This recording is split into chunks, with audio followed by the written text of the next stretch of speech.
Dear students, मैं Mahesh Srivastava, lecturer Shri Uma Vidya Mandir higher secondary school Hatpipliya. Online education system में आप लोगों के सामने class 9 English medium social science का first chapter maths and environment, उसका जो शॉर्ट टाइप क्वेश्चन है उनके आंसर लेकर 9th, 10th और 11th क्वेश्चन लेकर उपस्थित हूँ। 9th क्वेश्चन है, how does overgrazing effect the quality of land. जो हमारी भूमि है उसकी क्वालिटी पर ओवरग्रेजिंग का क्या प्रभाव पड़ता है, उसकी क्वालिटी पर, उसकी क्वालिटी में क्या कमी आ जाती है। ओवरग्रेजिंग का मतलब असीमित चराई, यानी जो जानवरों के द्वारा जो घास चरी जाती है, अगर ओवरग्रेजिंग हो जाए, ओवरग्रेजिंग मतलब जरूरत से ज़्यादा चराई हो जाए तो उसका क्या असर होता है। हम आपको पहले शॉर्ट में अपन लोग जो हम लोगों की भाषा है उसमें समझ लेते हैं। ओवरग्रेजिंग का मतलब ये नहीं है कि जानवर ज़्यादा चरे नहीं। यहाँ ओवरग्रेजिंग का मतलब ये है कि एक लिमिट तक जमीन के अंदर जो घास उगती है तो जो जानवर है वो ऊपर की पत्ती खाते हैं। ओवरग्रेजिंग का मतलब वो पत्ती खाना नहीं है। ओवरग्रेजिंग का मतलब ये है कि उन्हीं जानवरों को उस क्षेत्र में फिर छोड़ दिया जाता है जहां वो घास चढ़ चुके हैं। अब वो क्या करेंगे, तो जो पत्ती, जिस घास में पत्ती उगी है उसके छोटे छोटे तिनकों को वो घास समझकर जड़ समेत उखाड़ लेंगे, तो जो मिट्टी का जो उपजाऊपन है वो नष्ट हो जाता है। ये हमारी भाषा है, हम लोगों की भाषा है। Excessive use of forest land for grazing and intake of vegetation bye domestic animals is called excessive grazing, यानी अत्यधिक चराई। जो जंगल की जमीन होती है उनको पालतू जानवरों द्वारा ज्यादा दिनों तक चराया जाता है, उसको हम ओवरग्रेजिंग कहते हैं।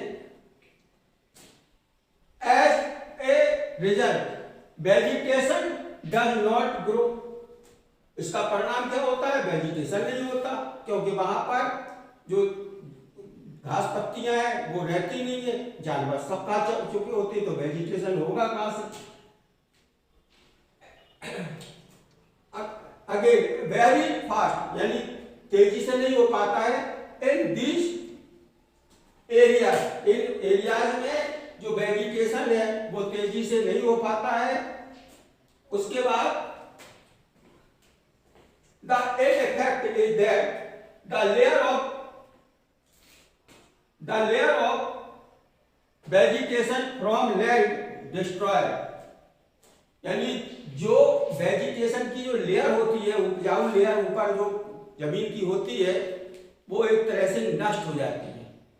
वेजिटेशन होगा नहीं जब घास पत्ती रहने नहीं है, और घास पत्तियों के सड़ने से ही ह्यूमस बनता है और उससे जमीन की जो ऊपरी परत है उस पर उपजाऊपन उत्पन्न होता है। जब वहां पर कुछ रहेगा ही नहीं तो क्या होगा, बल्कि उल्टे जब वो जड़ समेत घास को उखाड़ ले तो जो कुछ है वो भी समाप्त हो जाता है।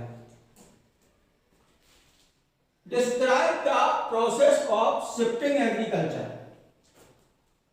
शिफ्टिंग एग्रीकल्चर किसी युग में उपयोगी रहा, आज के युग में वो हानिकारक। शिफ्टिंग एग्रीकल्चर का मतलब होता है झूम खेती, एक जगह से दूसरी जगह जाना। तो जब जनसंख्या कम थी, डिमांड कम थी, तो क्या करते थे कि जो जंगल है यानी खाली जमीन है, इसको जंगल भी नहीं बोल सकते, खाली पड़ी हुई जमीन है, जमीनें बहुत पड़ी रहती थी, तो एक जगह खेती करने के बाद छोड़ देते थे। 2-3 साल खेती की, छोड़ दिया, दूसरी जगह पहुंचे, बढ़िया जुताई की, वहां खेती करना शुरू। उससे क्या होता था कि उस मिट्टी में जिस मिट्टी में पहले खेती की उसमें उसका उपजाऊपन नहीं रह गया, और जो नई जाएगी वहाँ वेजिटेशन भी है, ह्यूमस वगैरह सब कुछ मौजूद है, और वहाँ जुताई करेंगे तो फसल अच्छी प्राप्त होगी। लेकिन आज के संदर्भ आज उतनी जमीन नहीं है, जनसंख्या ज्यादा है, खेती की जमीन सीमित है। तो अब लोगों ने क्या किया, झूम खेती वालों ने, कि जंगलों को काटना शुरू कर दिया। पहले तो जमीनें थी, फिर वो जंगलों को काटना शुरू कर दिया। इससे वनों की संख्या जो है वो कम हो गई। Shifting agriculture known also as slash and burn agriculture. Slash and burn agriculture के नाम से भी जानिए, और झूमिंग फार्मिंग, और झूमिंग फार्मिंग के नाम से जानिए, involves clearing of forest, burning the stubble and cutting the land for few years before moving to another. यानी जंगलों को काटकर दूसरी जगह जाने से पहले, वो जंगलों को काटकर दूसरी जगह जाने से पहले जहां खेती करते थे वहां छोड़ देते हैं उसे, और दूसरी जगह चले जाते हैं। Another plot, leaving the old plot, यानी पुराना प्लॉट को, यानी पुरानी जो क्षेत्र है उसे छोड़ देते हैं। Regretting its ill effect on ecology, biodiversity, habitats and other natural features। इसका डाइवर्सिटी पर, इकोलॉजी पर और habitats and other natural features, और अदर नेचुरल फीचर्स पर भी असर पड़ता है। इसलिए झूम खेती जो है वो उचित नहीं है। What is deforestation? List the reason of deforestation. यानी जंगलों का कम होना। डिफॉरेस्टेशन माने जंगलों की जमीन यानी जंगली भूमि कम होना, या जंगलों की संख्या में कम होना, या उनके क्षेत्रफल में कमी आना। डिफॉरेस्टेशन का मतलब जंगल का समाप्त होना, और उसके कारण हमको बताना है। Deforestation mean irrational cutting of forest और plants from some reason.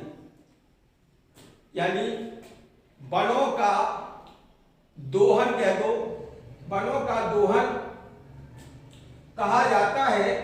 Irrational असमानुपाती, यानी विषमतापूर्ण, यानी बुरी तरह से जो समानुपात बना हुआ है कि 30% हमारे यहाँ एरिया फॉरेस्ट का होना चाहिए, आज 21% बचा है, तो जो उसका रेशियो है वो कम होगा। तो deforestation means irrational cutting of forest, यानी जिस अनुपात में पेड़ लगना चाहिए उस अनुपात में पेड़ ना लगाया जाए और काटते जाता जाए। 100 पेड़ कट रहे हैं, 2 लग रहे हैं, उसको बोलेंगे इरेशनल कटिंग। अगर ठीक है 5 पेड़ काटो 50 लगा दो, अनुपात बिगड़ेगा नहीं। कम से कम 50 लगा दोगे तो 10-12 तो जीवित रहेंगे, लेकिन नहीं, कटिंग ज्यादा हो रही है, लगाए कम जा रहे हैं। और प्लांट्स यानी पौधे फ्रॉम सम रीजन, किसी क्षेत्र से, रीजन्स ऑफ डिफॉरेस्टेशन। यानी अब हम समझते हैं डिफॉरेस्टेशन के क्या कारण है। शिफ्टिंग एग्रीकल्चर, ये हम पढ़ चुके। सबसे पहला काम शिफ्टिंग एग्रीकल्चर। शिफ्टिंग एग्रीकल्चर का मतलब एक स्थान से खेती की दूसरे स्थान पर चले गए, नई जगह चाहिए, जंगल काटेंगे। दूसरा है कंस्ट्रक्शन ऑफ ह्यूज डैम्स, बड़े बड़े बांध बनाना।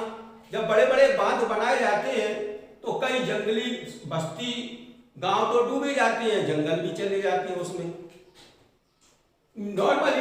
नॉर्मली जो बांध बनाए जाते हैं वो उन्हीं क्षेत्रों में बनाए जाते हैं जहां जंगल वगैरह जाता है।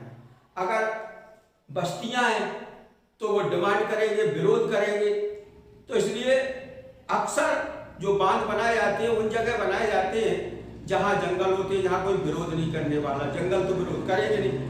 अगर मान लीजिए हाटपिपलिया में डैम बनाने के लिए आ जाए तो हाटपिपलिया के लोग चिल्लाने लगेंगे, हम कहाँ जाएं, हम कहाँ जाएं, हमें इतना पैसा दो, हम कहाँ जाएंगे।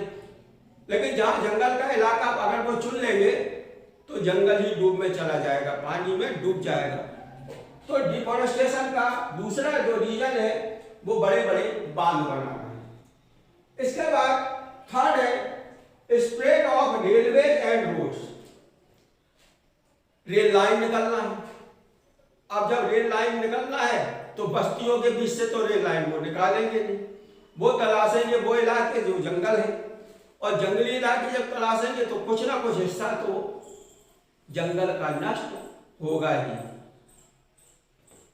इसके बाद फोर्थ है cutting of forest for fuel and industries. और चौथा रीजन जो नॉर्मली हम सबको मालूम है कि ईंधन के रूप में लकड़ी का यूज किया जाता है, और कुछ इंडस्ट्रीज के लिए इसका यूज किया जाता है, जैसे कि फर्नीचर वगैरह बनाना, उसके लिए भी जंगलों की लकड़ी काट काट कर और जंगलों को नष्ट किया जा रहा है। Thank you.